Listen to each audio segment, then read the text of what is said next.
Telangana cabinet సమావేశం ముగిసింది. CM Revanth Reddy అధ్యక్షతన జరిగిన మంత్రివర్గం యంగ్ ఇండియా స్కిల్ యూనివర్సిటీకి ఆమోదం తెలిపింది.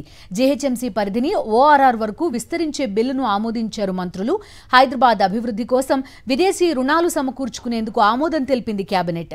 కొత్త రేషన్ కార్డులు జారీ చేయాలని నిర్ణయించింది. అలాగే ధరణి పోర్టల్ను భూమాతగా పేరు మార్చడం, జాబ్ క్యాలెండర్కి తెలంగాణ కేబినెట్ ఆమోదం తెలిపింది.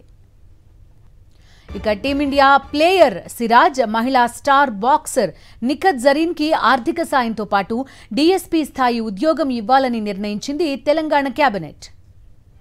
తెలంగాణ కేబినెట్ నిర్ణయాలకి సంబంధించి పూర్తి డీటెయిల్స్ అందిస్తారు మా కరెస్పాండెంట్ రాకేష్. చెప్పండి, చూస్తున్నాం హైదరాబాద్ అభివృద్ధికి విదేశీ రుణాలు తీసుకోవడం అనే అంశానికి కూడా కేబినెట్ ఆమోదం తెలిపినట్టు చెప్తున్నారు. ఎటువంటి రుణం తీసుకుంటారు, అభివృద్ధి కోసమా, డీటెయిల్స్ ఏంటి, దాంతో పాటుగా ఇతర నిర్ణయాలకు సంబంధించి వివరాలు చెప్పండి రాకేష్.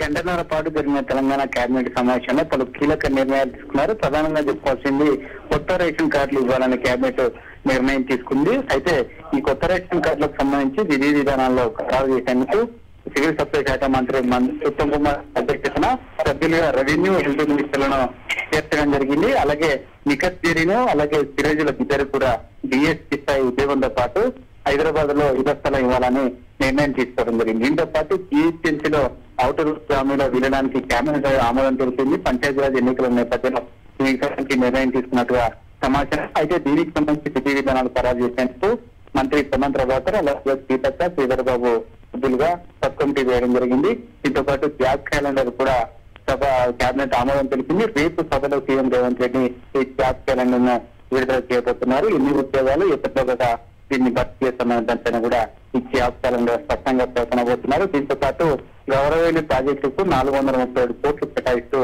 కేబినెట్ ఆమోదం తెలిపింది. అలాగే వయనాడు మృతులకు కేబినెట్ సంతాపం తెలిపింది. వయనాడుకు సంబంధించి ఆర్థిక సహాయాన్ని కూడా తెలంగాణ ప్రభుత్వం ఇవ్వబోతుంది. అయితే అధికారులు వయనాడు అధికారులతో మాట్లాడిన తర్వాత ఏ మేరకు అవసరం ఉంది, ఒకవేళ ఆర్థిక రూపంలో కావాలన్నా ఇతర వస్తువుల రూపంలో చేయాలని దానిపైన కూడా రేపు అధికారులు వయనాడుకు సంబంధించిన అధికారులతో మాట్లాడిన తర్వాత ఒక నిర్ణయం తీసుకునే అవకాశం ఉంది. దీంతో పాటు ధరణి పోర్టల్ను భూమాతగా మార్చేందుకు ఒక సబ్ కమిటీని వేయడం జరిగింది. రెవెన్యూ శాఖ మంత్రితో పాటు మరొక ఇద్దరిని సభ్యులుగా చేస్తూ ధరణి పోర్టల్కు సంబంధించి సమస్యలతో పాటు దాన్ని పరిష్కరించే విధంగా ధరణి పోర్టల్ మార్పులు చేంజ్ చేయాలని కూడా సబ్ కమిటీ నిర్ణయం తీసుకోబోతారు. మొత్తంగా ఇది ప్రధాన అంశాలుగా చెప్పుకోవచ్చు. మరికొద్ది రెవెన్యూ శాఖ మంత్రి పొంగులేటి శ్రీనివాస్ రెడ్డి మీడియా సమావేశం పెట్టబోతున్నారు. పూర్తి స్థాయిలో కేబినెట్ నిర్ణయాలు దాకా 45 అంశాలపైన నిర్ణయం తీసుకున్నట్టుగా సమాచారం కూడా చెప్పబోతున్నారు.